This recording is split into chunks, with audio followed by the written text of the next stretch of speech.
Bapak Ibu umat yang terkasih, para frater yang terkasih, Shalom. Shalom. Saya pernah membaca tulisan seperti ini. Menyesal satu hari itu ibarat seorang ibu yang mau menanak nasi kelebihan air lalu jadi bubur. Dia akan menunggu satu hari, lalu dia menanak nasi dengan menakar airnya dengan baik sehingga tidak mengulangi kesalahan yang sama.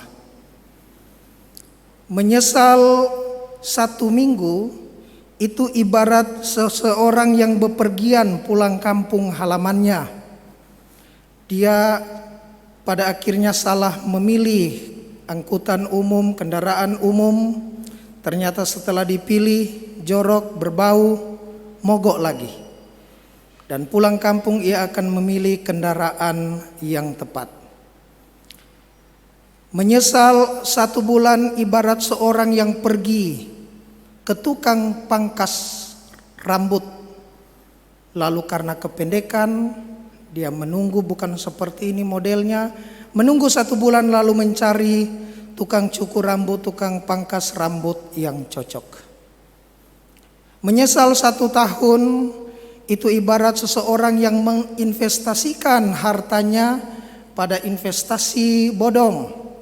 Setelah selesai kontrak satu tahun, lalu dia cari tempat untuk investasi yang tidak merugikan keuangannya. Menyesal seumur hidup itu seperti seseorang yang mencari pasangan yang salah, nanti menunggu mati, lalu dia akan hati-hati untuk menikah lagi. Menyesal dalam kekekalan itu adalah orang yang tidak beriman, orang yang agnostik dan ateis. Setelah dia mati, dia tidak bisa berbuat apa-apa, bahkan dalam penyesalan sekalipun. Saudara-saudariku yang terkasih dalam Tuhan, hari ini kita mendengar bagaimana pilihan menuntut pada satu kebebasan batin. Orang memilih dengan kebebasan batin. Dan itu berarti ada tanggung jawab di ujung setiap pilihan yang diambil dalam kebebasan. Sebab tanpa kebebasan orang tidak bisa, tidak boleh, bahkan tidak harus dituntut pertanggungjawaban. Dia memilih, tidak ada pilihan dalam ketidakbebasan, maka secara moral dia tidak boleh, tidak bisa, tidak akan dituntut pertanggungjawaban. Hari ini dalam bacaan pertama, Yosua memberikan pilihan kepada bangsa Israel. Menjelang wafat Yosua, dikatakan dalam bacaan pertama, dia mengumpulkan orang-orang Israel, raja-raja, hakim-hakim, tua-tua, 12 kepala suku Israel dikumpul. Dan Yosua menyampaikan pilihan kepada mereka, karena Yosua sendiri sebenarnya sudah memberikan pilihan atas dirinya dan atas seisi rumahnya. Yosua mengatakan kepada mereka, jika kamu menganggap tidak baik untuk beribadah kepada Tuhan, pilihlah pada hari ini kepada siapa kamu akan beribadah. Kepada dewa-dewa yang kepadanya nenek moyangmu beribadah di seberang sungai Efrat, atau kepada dewa orang Amori yang negerinya kamu diami. Tetapi aku dan seisi rumahku, kami akan beribadah kepada Tuhan. Bapak Ibu, orang Israel merenungkan 3 hal berdasarkan bacaan pertama. Pertama, mereka merenungkan bagaimana Allah menyertai mereka keluar dari tanah Mesir. Yang kedua, Allah memberikan tanda-tanda mujizat di depan mata mereka, dikatakan dalam bacaan pertama. Dan yang terakhir, Allah yang sama menuntun mereka dalam perjalanan yang mereka tempuh melewati bangsa-bangsa yang mereka lalui selama 40 tahun. Dan pada akhirnya pada ayat ke-18b mereka mengatakan demikian.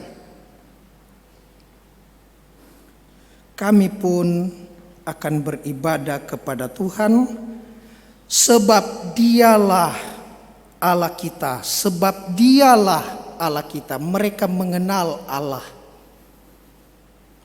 Mereka beriman kepada Yahweh.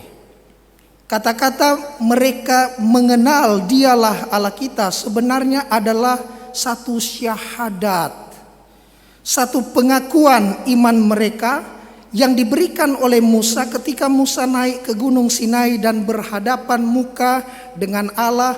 Lalu untuk pertama kali dalam sejarah bangsa Israel, Yudaisme, Allah memperkenalkan diri proper name. Ada nama diri Allah, sebelumnya tidak ada. Siapa nama diri Allah? Yod He Wo Het, YHWH, yang kita kenal dengan Yahweh.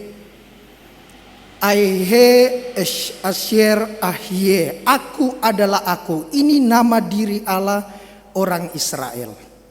Dan sejak saat itu mereka diminta Musa, kalau kamu dimanapun, taruh di gerbang-gerbang kota, taruh di tempat-tempat umum, taruh di rumahmu. Sampai hari ini di hotel-hotel di Israel ada Shema Yisrael.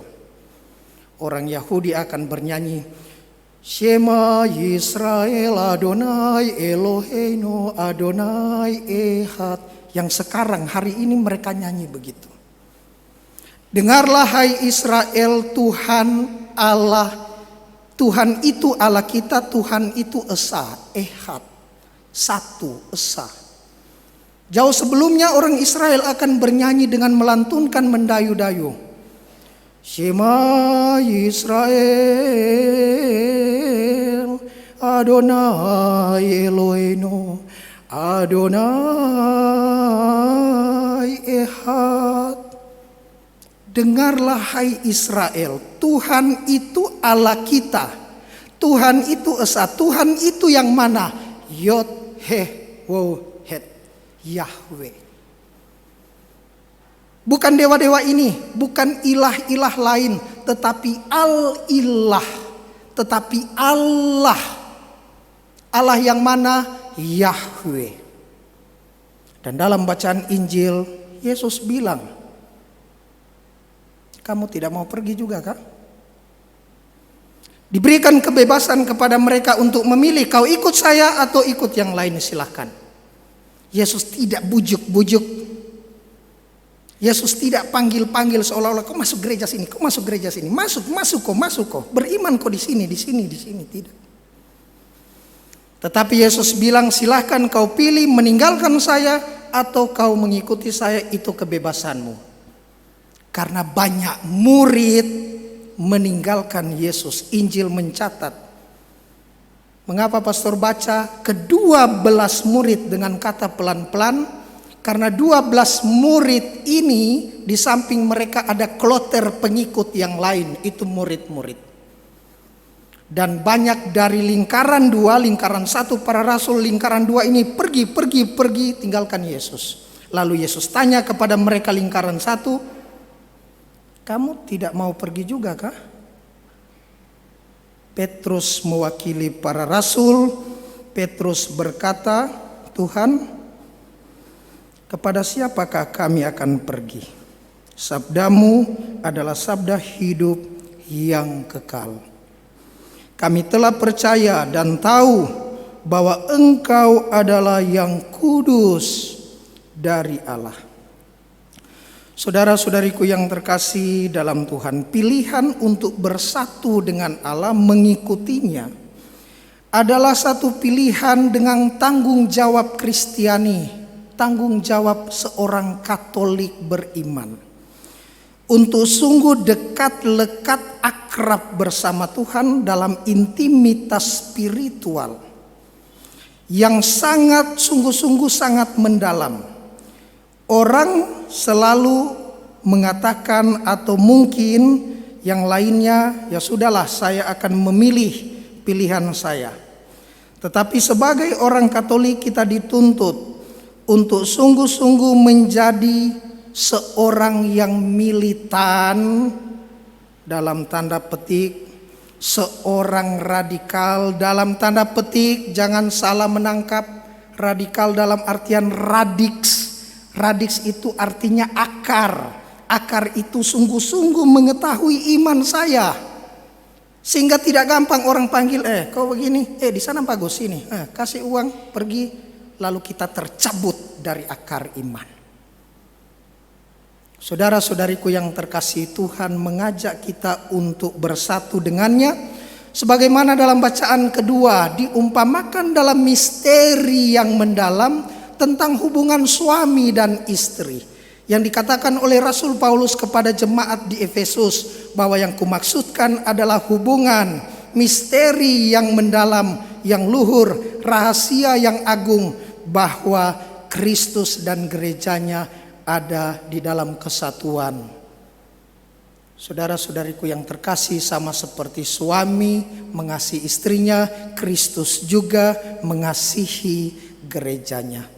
Jika Kristus mengasihi gerejanya, pertanyaan besar taruh di hadapan wajah kita, taruh di dalam hati kita. Kalau Kristus sudah sayang saya, apa alasannya saya tidak mengasihinya? Tapi pastor, setengah mati sekarang pastor. Ajakan, tawaran di dalam situasi seperti ini kadangkala pastor memang goyah. Hal yang sama yang dikonfrontir 2000-an tahun yang lalu oleh Yesus kepada 12 rasul. Apakah kamu mau pergi juga? Saudara-saudariku yang terkasih dalam Tuhan, yakinlah bahwa ketika kita memilih berdasarkan kebebasan, tidak ada penyesalan 1 hari, tidak ada penyesalan 1 minggu, tidak ada penyesalan 1 tahun, tidak ada penyesalan seumur hidup, tidak ada penyesalan dalam kekekalan, tetapi kita akan berbahagia memandang dan bersatu dengan Tuhan di dalam kerajaan yang Dia sediakan. Semoga demikian.